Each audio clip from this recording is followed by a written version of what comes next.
before we start, we want to acknowledge that this talk and Geek Girl Con, when it is in person, gathers on the unceded and occupied land of the Coast Salish peoples, specifically the Duwamish tribe. And they are this land's original stewards, and their culture and identity are tied to the history and health of this land. There are 29 federally recognized tribes throughout the state of Washington, but the Duwamish Nation, along with the Chinook and Wanapum nations, are still not recognized by the US government. So if you live in Seattle or in the greater Seattle area, you can pay your land rent directly to the Duwamish community through realrentduwamish.org. So check that out. Okay, so let's do some introductions, and we'll let you know who we are and what our pronouns are, what we do, and we'll give a quick description of what we look like for accessibility purposes. Well, cool. Hi, everyone. My name is Durga. I use she, her, they, them pronouns. I'm in a very beige room, so not no identifying paintings on the walls. I have a tan cardigan over a leopard print shirt.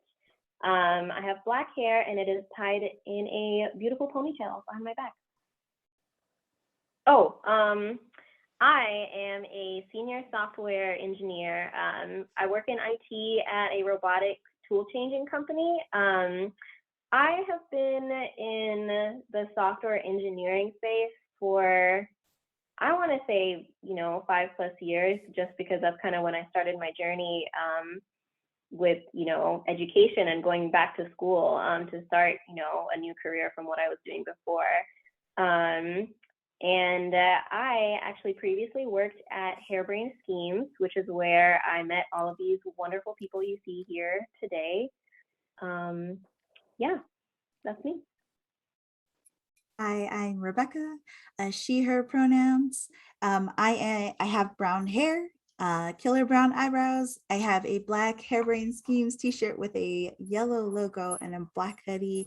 My background is beige. You can see essentially into my kitchen, and there's a painting in a Star Wars trooper helmet to my right. I am a QA game developer and freelance 3D artist. I have been in this industry for 5 going on 6 years. And yeah.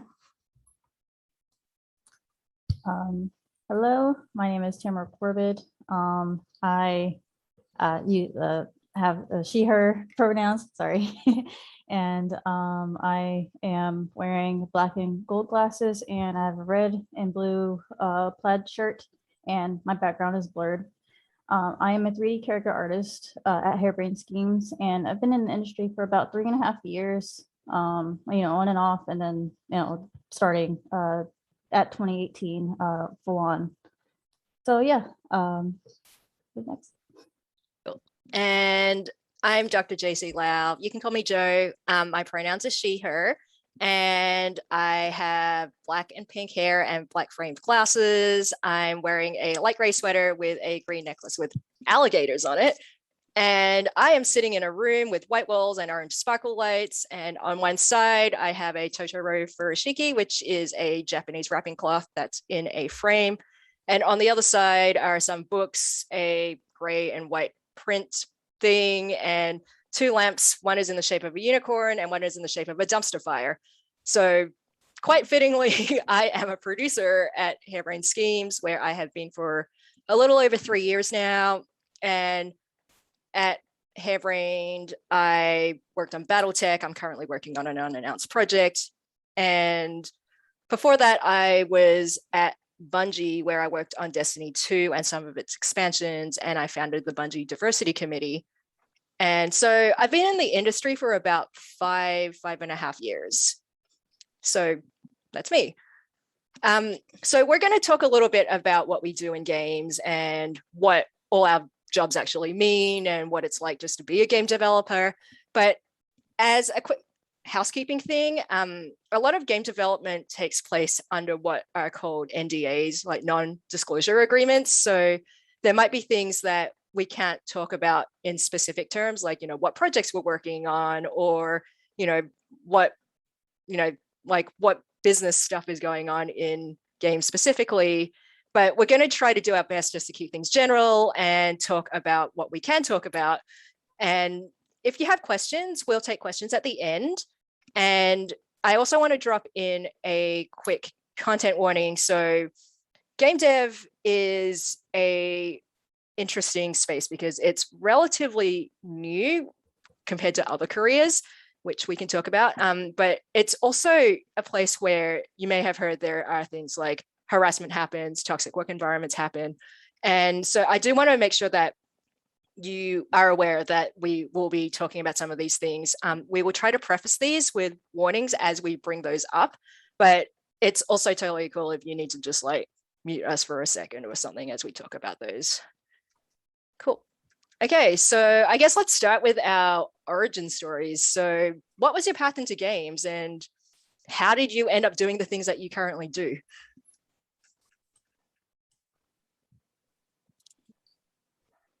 And I guess, Becca, you're up first. Okay, so mine was kind of practicality. I graduated with a bachelor's in media arts and animation with a focus on texturing and lighting. And so I graduated during a recession, which meant that a lot of studios were less likely to take a risk on somebody straight out of college.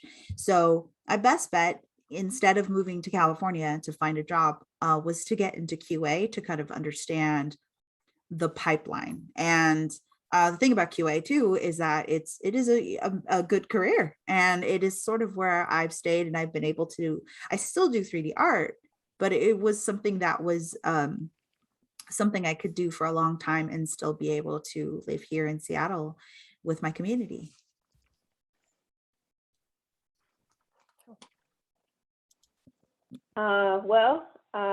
I guess I will go next. So I actually got into games. I always really wanted to be a game developer, but I got kind of scared when I was in college, and so I chose arts as my degree. Yeah, I don't know why I did that, but I really felt like I couldn't pick anything else. But I mean, I loved art, and I wanted to really get into game art, but you know, after I graduated, I was working more as a graphic designer, and I just kind of realized I needed to go back to school to switch, you know, what I was doing. So I went to a video game development program at a community college and learned a lot about the video game software and like kind of more of like the industry standard tools, which was very helpful. And I decided that I actually really liked programming a lot better than making game art. It was definitely not planned. You know, I'd never taken any type of computer science or programming class before. And once I did, you know, I was hooked. So yeah, I mean, it's a wrap from there. I know I said I work in IT now, but I also, I mean, my experience as a game developer changed me. So I'm definitely like, I have learned so much and, you know, have fallen in love with game development so much. Like, it's not even a thing that I work at an IT company. I like am happy to say I'm an indie game developer now. I don't have a company. I'm still working on my first project, but you know, we got all those things happening. So yeah, that's my story. Joe, did you want to go? Yeah, for me, I really, really loved games when I was a kid. And so my mom actually, this is going to let everyone know how old I am, but my mom actually bought my family's first computer when I was 3, and it was an Apple IIe. So it was one of those ones that was like a big clunky box. It had a black screen with like the green hacker text stuff on it. And I would just like, I don't know, I played like Pac-Man, and I think Frogger came out at some point on that. And yeah, and that was how I first found my love for games. But I also come from a family where making games, whatever that meant at the time, wasn't really a job. So it wasn't obvious to me that games was a job. It was just like games just kind of appeared. And I guess there were like family expectations on me. I went to law school and I became a lawyer. And after that, I went into a PhD program and became a college professor. And none of those is a way into games directly. So if anyone's looking at career stuff, do not do what I did. But what happened was in both of those other jobs, I was using games as part of my work. So when I was teaching at Virginia Tech, my PhD is in moral and political philosophy, and I would use games as a way to supplement learning about ethics. So, you can read just like, a 50-page article about like a moral dilemma, or you can go play like the torture mini game in GTA 5.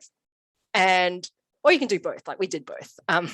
But it was one of those things where I learned that games are this really excellent medium for communication. And then I was like, I really like this part and I just want to go do that part. So I decided just to make games. So when I started, I got a job at Xbox in localization. And this had nothing to do with any of my background or my skills.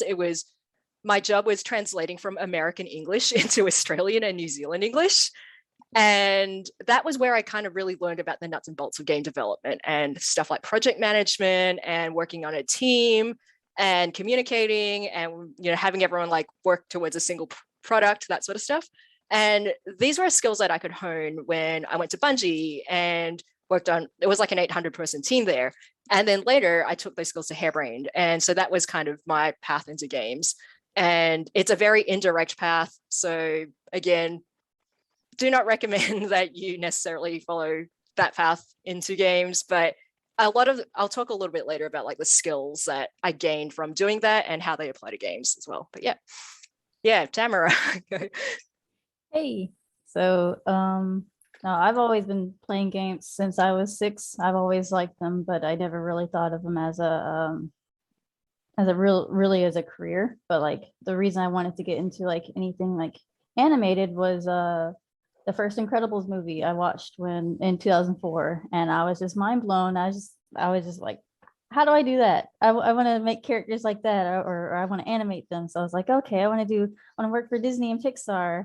But for undergrad, I was programming, so I had the exact opposite of path as Durga. So I was like, went to programming, and then after I graduated, I was like, I don't want to do this. And I didn't want to do this. So I went back to went to grad school for game art, and wanted to see if I actually liked animating. I didn't like animating, but what I did like was 3D art. I liked creating characters. I like making stuff. So I just went on with that. And after that, I got like some odd jobs, like I got some like random internships or some like apprenticeships or something like that, traveling across like East Coast for a couple of months, going to those jobs, and then for 3D art, and finally got an outsourcing job in Redmond, Washington in 2018. And after that, after a couple of years of that, I'm here at Harebrained Schemes working on characters. So yeah, that's my journey. Cool. So we've talked a little bit about the roles that we have in games, and we all actually do something completely different. So we've got art, we have production, we have QA and engineering. So what skills do you need to do what you do? Like, what's your day-to-day look like? So like for me, like day-to-day, use Maya or like a 3D software program like Maya. You start like blocking out a character or something like that. You'll get a concept, start blocking out the character and make sure it fits dimensions for like the tech artist to make sure if that character is fitting in an existing rig or if they need to make a new rig or something like that. And then after that, you would if this is part of your pipeline, you'd probably put in the ZBrush, which is a 3D sculpting program, is where you'll make the high res version of that character, and this is how it's fleshed out. This is like kind of the final look of how you want the character to look. Then you'll go through the whole process with your director and see like what needs to change, if this is okay. And then after that's done, you'll like push all that high res stuff and back into your 3D program like Maya, or people probably use Blender too, but you put it back into Maya and then you'll start retopologizing, which is making a low poly out of that high poly. And you're going to use that low poly to get all the information from the high res onto it through baking. There's different baking programs, like there's Marmoset, there's definitely Substance Painter. And after that, you'll go on with texturing, which, put all the colors and details and all the pretty stuff on it until, and then after all that, you'll push it into the engine. People have heard of Unity, people have heard of Unreal. There's another one escaping me right now. But yeah, typically people use those, or studios use those, and that'll be the final look of that character. Yeah, so that's how, like a really fast rundown of how 3D characters go through the pipeline. Who's next? Cool. Whoa. Since my role is a little bit different now, and I'm not technically within the game industry, I'll kind of start off with what I was doing before when I was at Harebrained Schemes. So I was a generalist engineer, which basically meant any system I could help with, I was on it, so I definitely learned like a lot. And a lot of the first stuff that I was doing was kind of doing the engineering side of connecting gameplay features to visuals, animation, like particle effects, all of that cool stuff. And I guess that's kind of when I realized there's so many different roles, like even just like micro roles within software development and software engineering, like within games. When I was in school, we learned a lot of like, this is this class and this is the class that inherits from that, and these are some other programming tools or like theories, and how you design and structure stuff. But it was very different from what I was doing at Harebrained Schemes. I felt like what I was doing was a lot more practical, and I really had to be like creative in how I would visualize something. Like, okay, so if I want this to look a certain way, then I also need to use that artistic side, and being like, how does this feel? Like, we're basically trying to replicate something that would feel cool to be in. That's what games are about. But yeah, I mean, even though that was my role, before, and I was actually starting to get into, user interface or UI engineering, which is basically putting all of, if you've been on the internet or used a phone and have an app, you've interacted with the user interface, basically all the visual stuff on a screen that kind of tells you what's going on, all the different icons and the different, like, just different instructions, for basically how to use whatever it is that you're on. And that beginner experience, kind of learning like the nuts and bolts of like, okay, this is what user experience is like, this is what user interfacing and how we want to design this.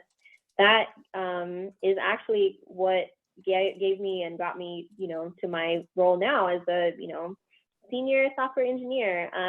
I was hired primarily for my experience with UI and UX. And it's really cool because I get to use a lot of the skills that I was using at Harebrained right now. Like they, it's IT can sometimes not be a very creative field. And so, especially where I'm at right now, like the diversity here is I would say it's not at its best, but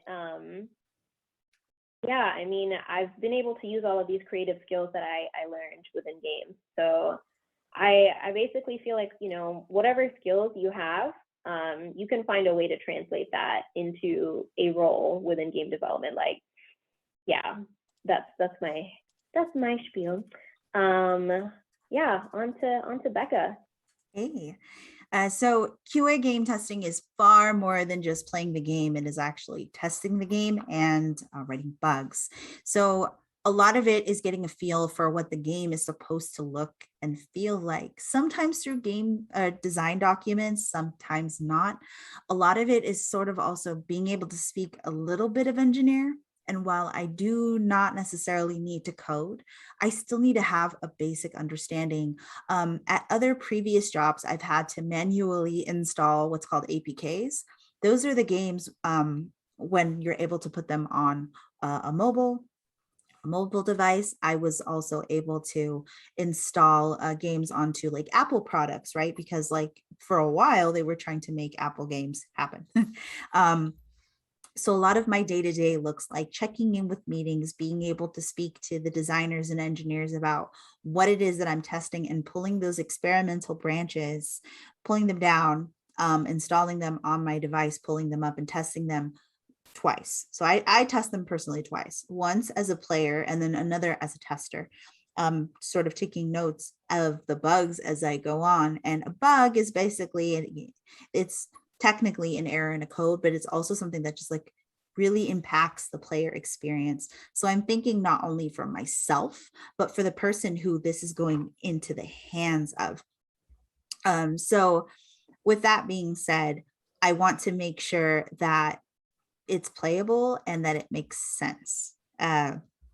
And so that's just something like I can only speak from a game tester, not a game test engineer. Those are two different things. One is able to kind of dive a little bit more into automation. That is just not where my bread and butter is. But for me, what the exciting part is, especially at other places like Microsoft or Amazon or Google or Facebook, you know, just some of the places I've been at, being able to argue my case for a bug, especially if it's user, like it could impact the user. You kind of take all of this evidence, your bug essentially, and being able to correctly convey what is going on in the game is something that's super exciting for me.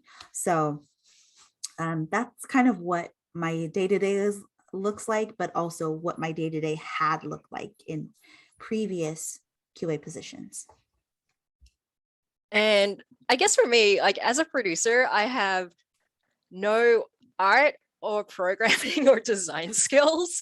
So I kind of ended up here, but my day-to-day is, so on paper, it is a lot of meetings. It's a lot of looking at spreadsheets. It's a lot of looking at a thing called Jira, which is our task tracking software that we use. But what, like more generally, I'm responsible for making sure the game gets shipped.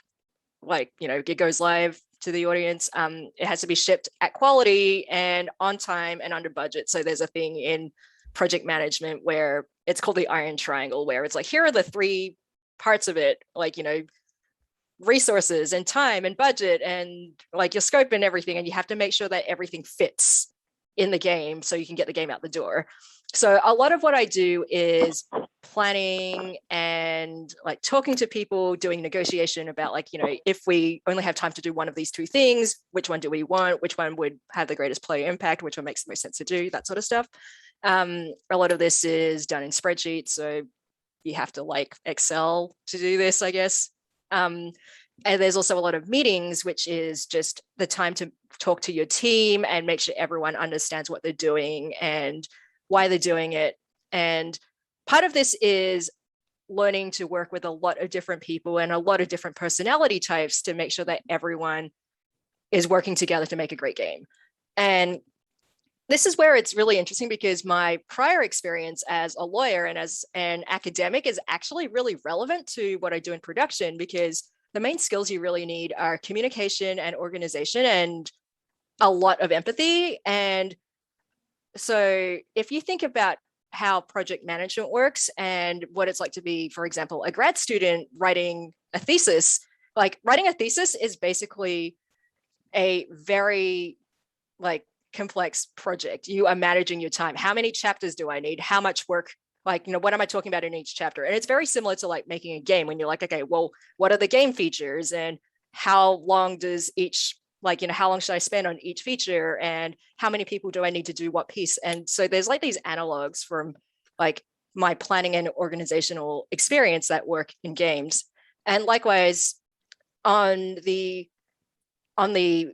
production, like team management side, there's a lot of just making sure that your team is functional. And in the last 2 years, like you may have noticed, there's been a lot of changes in how people work.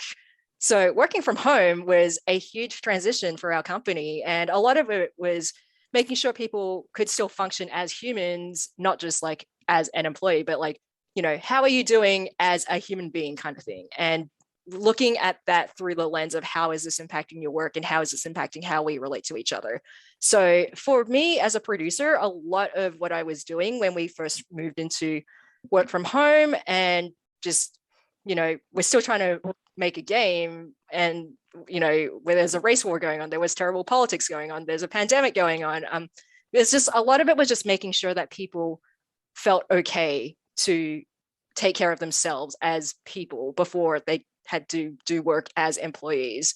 And so things like budget affect that, and things like scope affect that. If people are working less because they're stressed out and they're anxious about stuff, we need to account for that. So a lot of what I was doing in this time was just like empathetic team project management. That was basically what the core of my work was. And I think as we kind of get used to living in this world now with, you know, our remote whatever, and, you know, learning about how we connect as a team, a lot of that is going to impact how production works in the future and how we make games.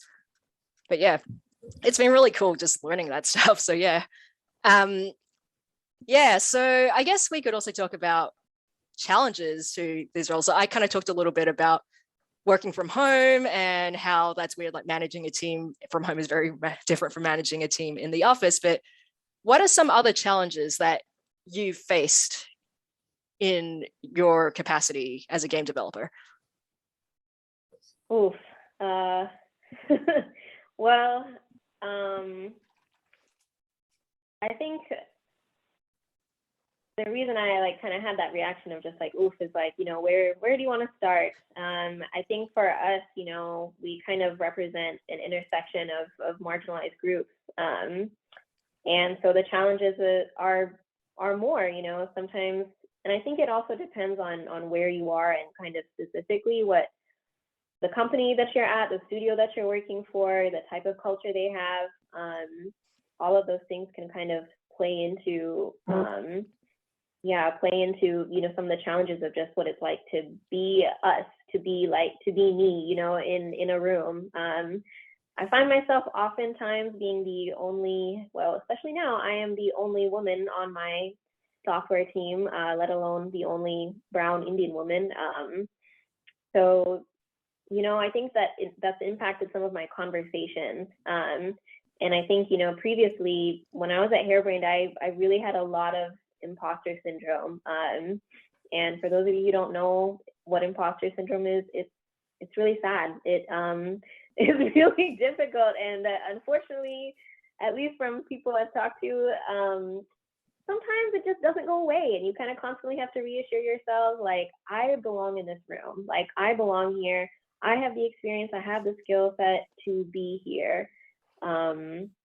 I mean, it took a lot of practice, and I think that I'm still not even, you know, perfect at it now. But one thing I did learn, you know, at Harebrained, I felt like I was, you know, failing, not upward, just failing. But, you know, I would get so much reassurance, and, you know, Joe, like, you know, being the producer, wearing her producer hat, but also the empathy hat, and being able to just be there and understand, like, these are difficult things. But yeah, I mean, I think all of that experience of just feeling like not good enough, and then once I realized, wait, actually, I did so much. Like, looking back on what I did, and what I was able to create, you know, all of the code that I wrote, like the people that I helped, and I was like, wow, I did that. That was me. So that just, I guess, kind of helped me like fit into my role here, like knowing even if I'm the only person who looks like me or talks like me, or has my, you know, my background, like not being, you know, starting off in computer science when I was 5 years old. Like I didn't do that. Yeah, I know I still have the skills to pay the bills. We'll say that. I guess to piggyback off of that, like, yes, imposter syndrome is something that's doesn't go away. And I'm one of the more newer people on the team as well. But one thing, because of imposter syndrome, for me, it was really hard to ask for help. And what I've been taught through school was like, especially like with grad school, they just show you a thing. A teacher shows you, something, a technique, and it's like, okay, this is how I show you.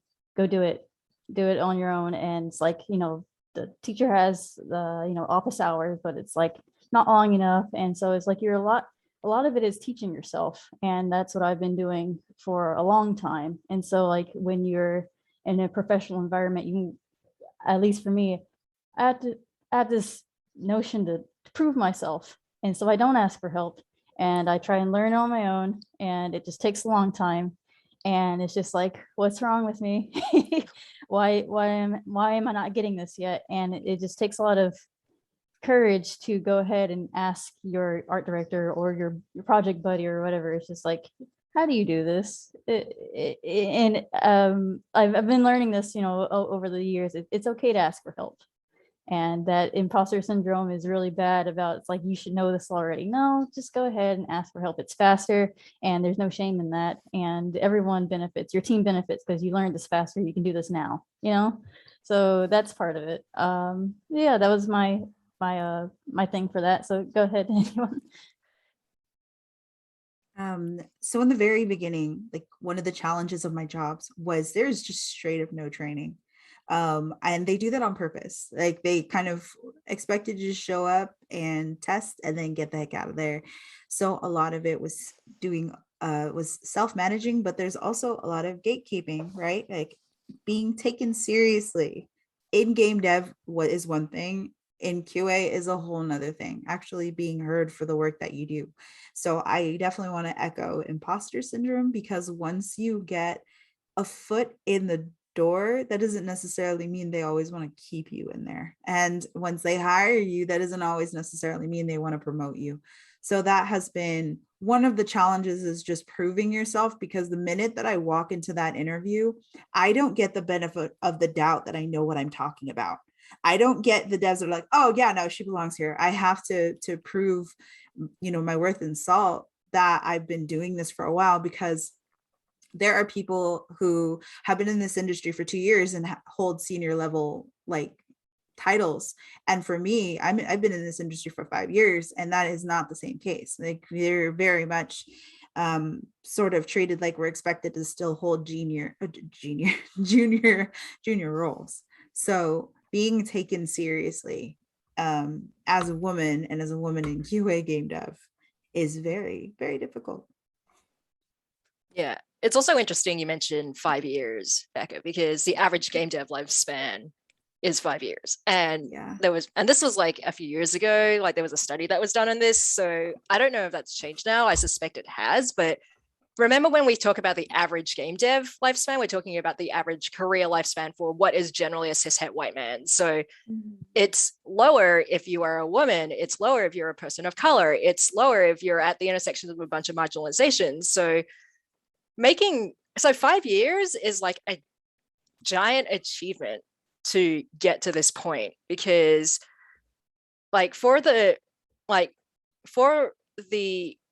game devs who are from marginalized backgrounds who make it to that point, it's like, oh yeah, like that's kind of expected, whatever kind of thing, because 5 years is short for any other career, you would think, but in game dev it's like a lifetime. And it's something that we should both celebrate, because it's like, hey, you made it here, like in spite of all this shenanery that happens in this industry. But also it's like, it's kind of horrifying that 5 years is the expected lifespan before someone burns out and leaves. So it's also really interesting because imposter syndrome is a huge thing in this industry because of all the reasons we've stated. And there's a lot of social capital that I spend anyways, and I imagine everyone else on this panel does as well, just existing and like raising your voice and saying anything to anyone in the industry. And what I mean by social capital here is there's a lot more time and energy and labor we have to spend just being heard and making a point that if we weren't who we were, we could just be taken at face value and be taken seriously for that. So for me, one thing I've found that has been really helpful is I literally have a folder in my email, like my work email, and it's just called nice things. That's all it's called. And anytime anyone says something nice about something that I've done, or, you know, someone has like messaged me and said, hey, like, I noticed you were doing really good work on this thing, like, thanks for doing this, or hey, thank you for asking this really hard question in a team meeting because I was thinking the same thing, but I didn't want to say it or anything. I like screen cap these things and I like email them to myself and put them in this folder.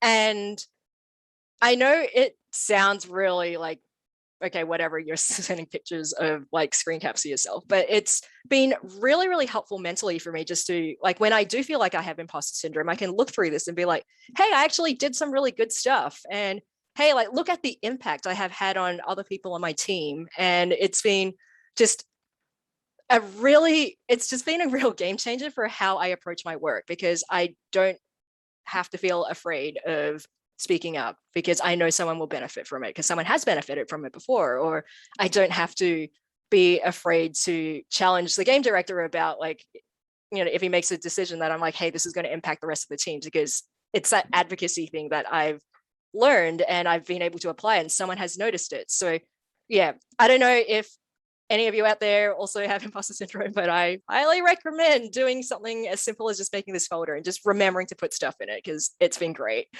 So yeah. So I guess like at this point, I do want to talk a little bit about the industry generally. And I know this year there have been a lot of stories that have broken about harassment and toxicity in the games industry. And I just want to, again, give a quick content warning about this. Harassment and toxicity are not particularly new for this industry, but a lot of the stuff that's come up this year has just been much more in the forefront of, like, you know, the zeitgeist, as it were. So what has been your experience with this, if you have had an experience with this? And this is not just necessarily the industry as in other developers. We also think there's this close connection between like the players and the gaming community and the game development community. So like, let's talk a little bit about that. So I am a part of several diversity groups, some of which host events, some of which are just generalized in tech. And I had heard about a lot of these stories that were coming out on Twitter. And I think you get sometimes comfortable when you do go to marginalized events because you think like, oh, I'm safe here. And I was one particular event that was really fun. There were so many folks who were in the industry, six figures, and like killing it in their own respective fields. And there was music going on, and so folks were of course dancing. And at one point, one of the founders of this tech group smacked me right on my backside, and I paused and I thought to myself, like, do I make a thing out of this? Am I okay? No, I'm not okay. Like, what do I do? What do I do? And it's like that word goes throughout your head, like, what do I do? What do I do? Because you're having a good time. You're in a space where you're technically supposed to be safe from this stuff, which is like, that's a whole nother thing in itself. And so I kept quiet about it. And I'm sad I get quiet about it. But like, I've had discussions with friends about sometimes fighting the good fight is a little bit exhausting, and like who else is this happening to? But those events happen, those things happen everywhere. So I would say this to say this, that I'm not saying that you're not safe anywhere. That's not what I'm getting at, but more or less just speak up, and guard yourself, even when you're at events like that.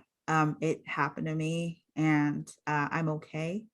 But I there are other folks that I know that might have it far worse. I don't know, but yeah, it's happened to me too. Yeah. Okay, I'm going to put a huge content warning on what I'm going to say, just because this is not super great, but so there is a conference in the games industry called E3, and E3 is basically a really big thing that happens. Like they broadcast it everywhere, and all the big developers will go and present, like, here are all the games that we're making that are releasing in the next however long, like, year or whatever. And a few years ago, I was watching it, and just out of curiosity, I decided to look at the 7 main announcements that they had on the E3 stage and just break down the presenters by race and gender. And it was exactly as you would have expected. It was, I can't remember exactly how many there were, but it was something like, of the 71 presenters across all, like, all the big companies like Microsoft and Sony and whatever, and Nintendo and whatever, they had 0 women of color. And so all I did was I just said, here is, because spreadsheets, here is a spreadsheet, here is a breakdown of every single presentation based by race and gender. And all I did was take a screen cap of that and put that on the internet and say, hey, industry, we all watch this. Here's the breakdown. We should do better.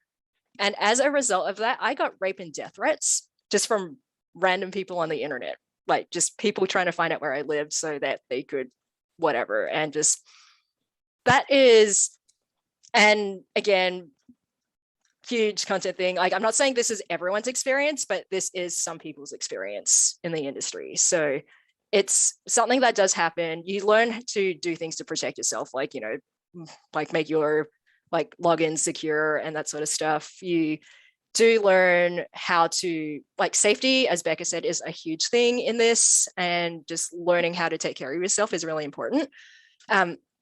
But there's also other things that aren't that insidious that still happen. So a few months ago, for example, I went on social media to celebrate that I had, like, it was like the 4-year anniversary of me shipping my game, my first game. And so I was like, hey, here's like the 4-year anniversary of me shipping my game. Here's a picture of me holding a game. Like, wasn't anything particularly interesting. And someone replied and said, would you like to go on a gamer date? And first of all, what the hell is a gamer date? And secondly, like, why would you think this is an appropriate response to a woman celebrating a professional achievement? Like, what is it that, like, would you say this to a cishet white man in the industry who was saying exactly the same thing? That sort of stuff happens all the time. And I think a lot of it is definitely just, it's a cultural thing, like, just because of the way that the industry has evolved and the way the player bases have evolved. But this is not something that we have to live with, and it's not something that we need to, like, just respond to by saying, oh, okay, like, that seems bad. Like, we can call this out, and the more people that call it out, as Becca said, like, the more people who see that this is unacceptable. And it comes in a lot of different forms. There's a lot of, like, you can just say, this is something that is not cool, don't do this, and then other people can share it. It might be being in work and being in a meeting and having someone talk over you and then cut them off and say, I was not finished talking. Like, I've had so much practice doing that, it's been great. It might be practicing self-advocacy. It might be advocating for others who are in a position that you might have previously been in. But a lot of it is making sure that you keep yourself safe and keep others safe and protect each other. So anyways, I'm going to stop talking about that. So Tamara or Durga, someone else jump in. Well, oh no, go ahead. Yeah, sorry. Yeah, I mean, it's unfortunate, but like these stories are so common, like in our community. We just have like so many incidents like this, like, Becca's story. I've had that happen to me too, recently, as a matter of fact. And I mean, even like when I was in school for game dev, it was like almost like the culture kind of started even there. I was one of the only females in the, like, only one of the only women in the room most times, and there was just like a lot of negative attention that I received just because, I'll be honest with y'all, I'm very beautiful, and I didn't want to like diminish that. She pretty. Like, I didn't want to just like dress in baggy clothes or not wear makeup or not like do my hair and feel like looking beautiful, or looking like how I wanted to dress, So it just, I think like it's just, I think sometimes, Jo has this expression that she uses called death by 1,000 cuts, sometimes it just feels like the weight of all of these like things, little and big, can just be so draining. And like, I just found like I kind of stopped having a lot of energy, to really like even do my regular job, like programming became harder, like starting to thinking about problems and how to solve them. Like I had like writer's block for programming. I couldn't really think of solutions. And I think for me, it really just like took taking a break, for my own health.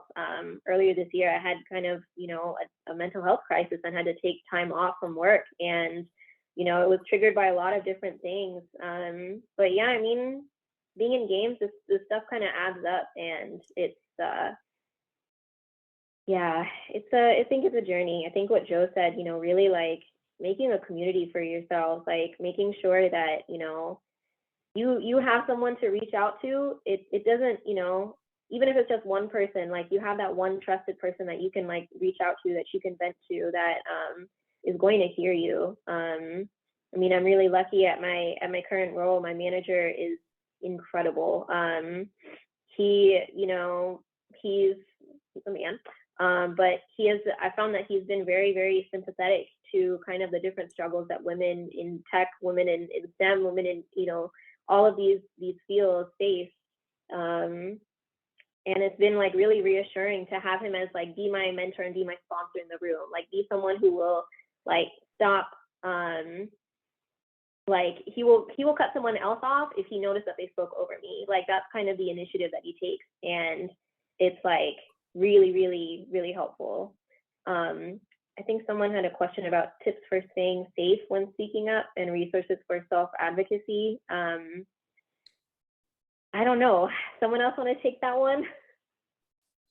I have a lot. I don't get attached to the comment itself. So what I do is just try to call it out immediately, so that and loudly. I know not everybody feels safe to do that, and I know like fighting the good fight is exhausting. It is exhausting feeling like you're a biatch for calling that stuff out. But if you have the time and you have the energy, do so. And also, like, I have a community at work, I have a community in gaming, I have a community in tech. I don't try to do this completely on my own, and you don't have to either. Like, that's what I would say, is don't isolate when it happens. Yeah, I would say one quick thing that I learned from my therapist earlier this year is a lot of times when we come across a really hard situation that we experience, it's one thing where it's like, a lot of times like we're socially and culturally conditioned to just be like, oh, let's not rock the boat. Let's not make a scene about this. Like, let's just kind of fly under the radar and keep your head down and do work. And now think about that, and think about what happens if a friend, like someone else, comes to you and tells you exactly the same thing happened to them. Like, a lot of times, like, you would be more likely to be upset that something happened to them and then be like, what the hell? Like, like, I will advocate for someone else, like, before I advocate for myself. And so basically when I was kind of talking about this with my therapist, she was like, well, just be your own friend, like be your own advocate. And it sounds really simple, but it's a thing that it's a way to unlearn like a lot of social and cultural conditioning we have. Like, it does take a lot of practice, and it is really scary when you start doing it, because it's like, oh God, everyone's going to like think I'm this, like, when they call women aggressive because you're just being assertive and whatever, like, there's a lot of like social pressure to not do this. But I think part of what we're trying to do is normalize this. And the more people that do it, the more normal it becomes, and it becomes unacceptable to behave in certain ways to people who are your peers.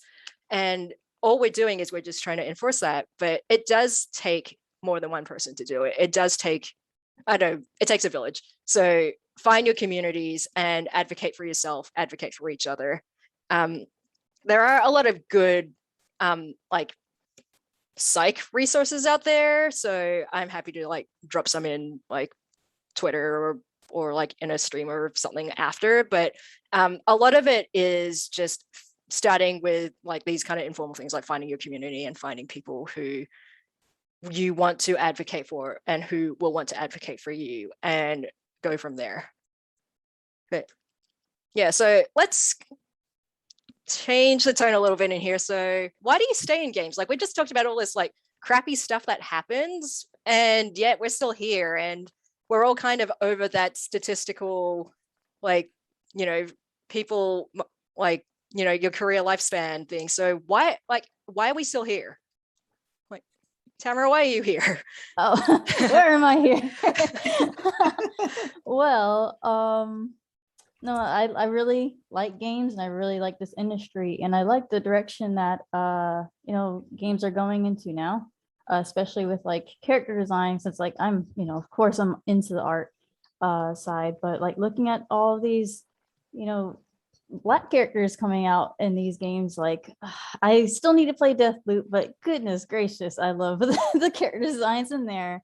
And looking at the technologies that and the techno, you know, all of this coming out with like how hair is rendered, like looking at Redfall that's going to come out next year. King of Fighters 15 has like this new character called Dolores. She's beautiful and it's like good character designs and they're not like stereotypical and they don't look awful, and it's just like and they have like really cool backgrounds, like personalities. I'm like, oh damn, I want to work on those too. So that's what keeps me going, and that's why I want to make characters like that too. So that's what I want to do.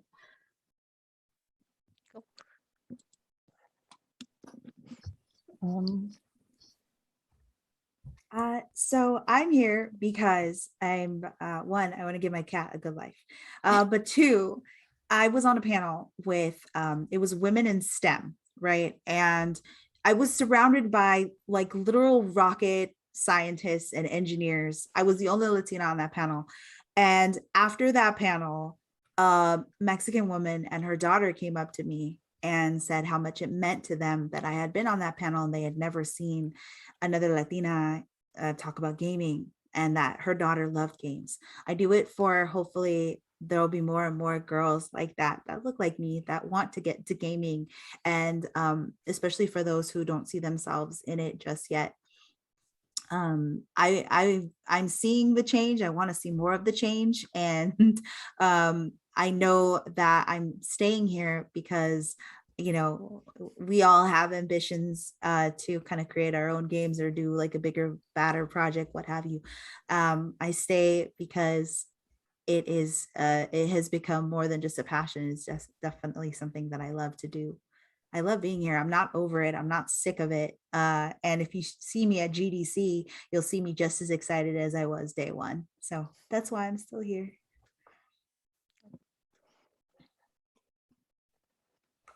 I feel like I can't really speak to this one because technically I left the game studio. But I mean, yeah, like I said, you know, my passion for games like never really went away. You know, games was really what helped me get through tough times. Like middle school here was not pretty. Like my childhood was not pretty. Games were really a consistent way for me to find escape, you know, and find comfort in really difficult times. And there are so many powerful stories that games tell. Like I really love the narrative pieces, like the stories that we can share with each other. And yeah, I mean, everyone's like kind of named off awesome games, and like kind of even seeing like, wow, there are people that look like me in this game. There are people that, you know, don't just represent one segment of, you know, our country or our population, like of the world. It feels good to have that. Yeah, and plus I think just feeling more and more empowered, you know, like meeting awesome people and having them kind of just be really encouraging.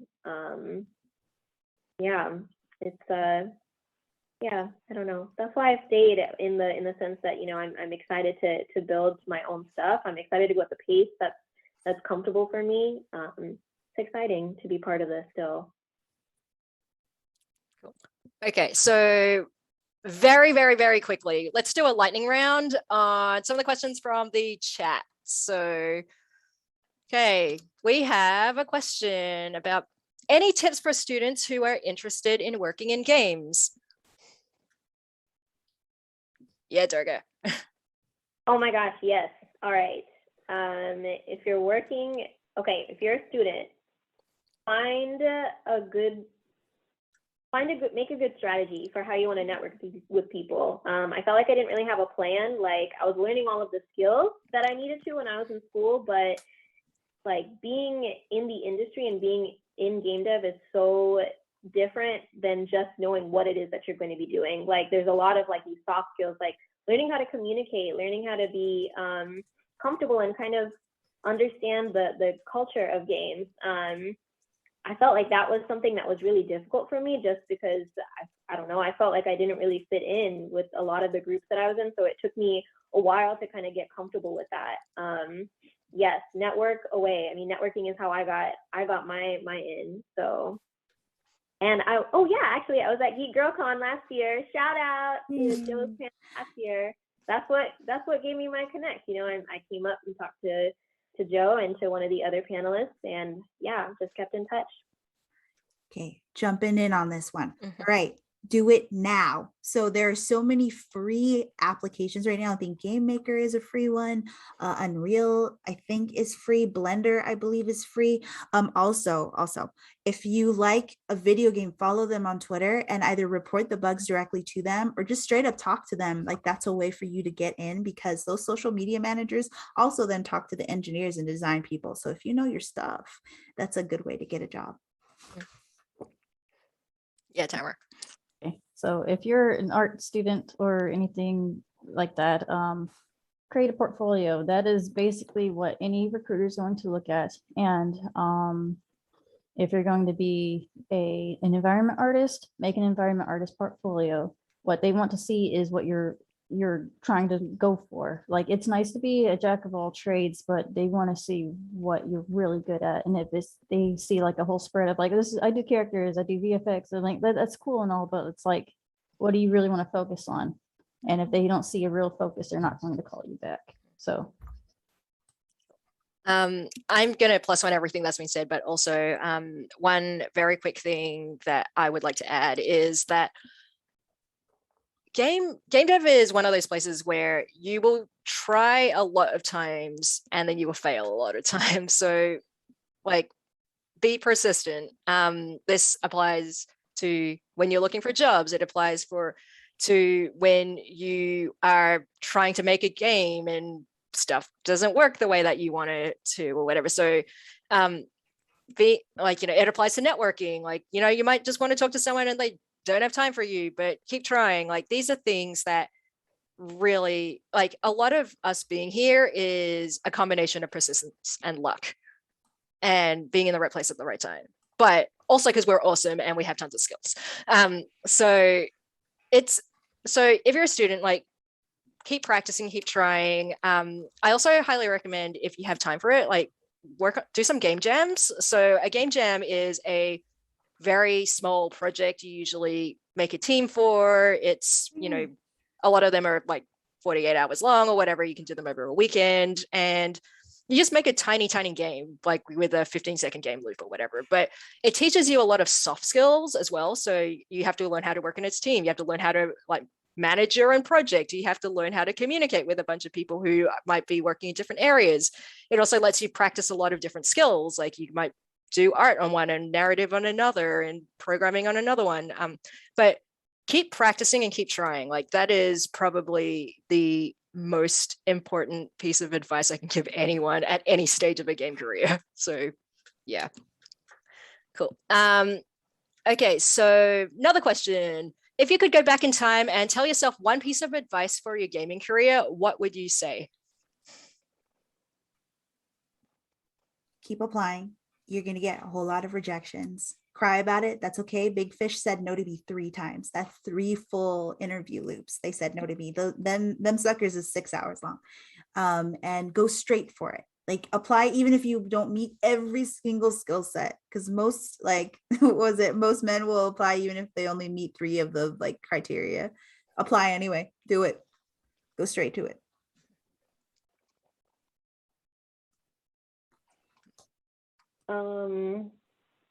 I would say just take care.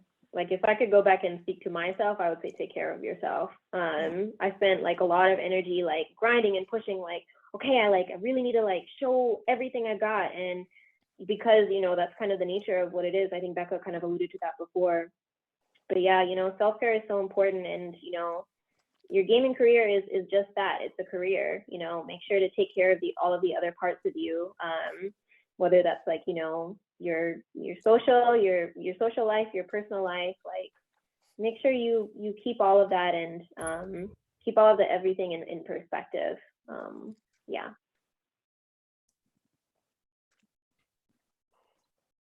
I guess like sorry, I guess, you know, be really true to what you really want to do, and that's following into like what I said about focus. It's like I wanted to just get in any way I wanted, or any way I could, but not necessarily focusing on what I really wanted to do. And once I focused, like turned my portfolio into something I really wanted to do, that's when I started getting emails back. So do that.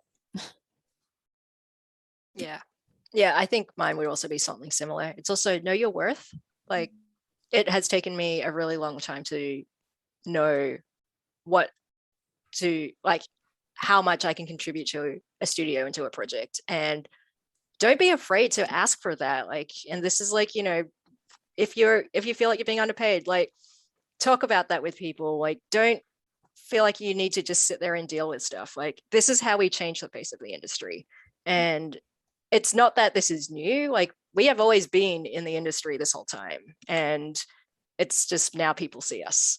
So know what you are worth, know that you can speak up and find your community. And yeah, that's pretty much all I had to say about that. So yeah, so real quick, let's wrap up there because I know we're a little bit over time. So if there's any last shout outs you want to do, like where can people find you on your socials? And yeah, just let's do a quick round. Let's start with Durga.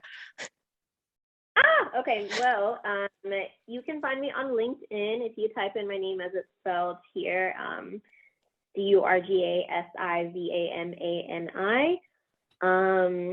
The transcript butchered that, but that's okay. And also email. I will provide my email address in the chat.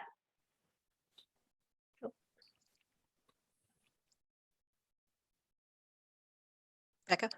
All right. Hey, you can find me on LinkedIn as well. I'm taking a break from Instagram for the next 2 months. So on Twitter, I am at Latina Scribbles. And yeah, a lot of my work is with Seattle Indies. And so, you know, I'll be on these internet streets. I'll also be in the book club later this month. So I'll see you then.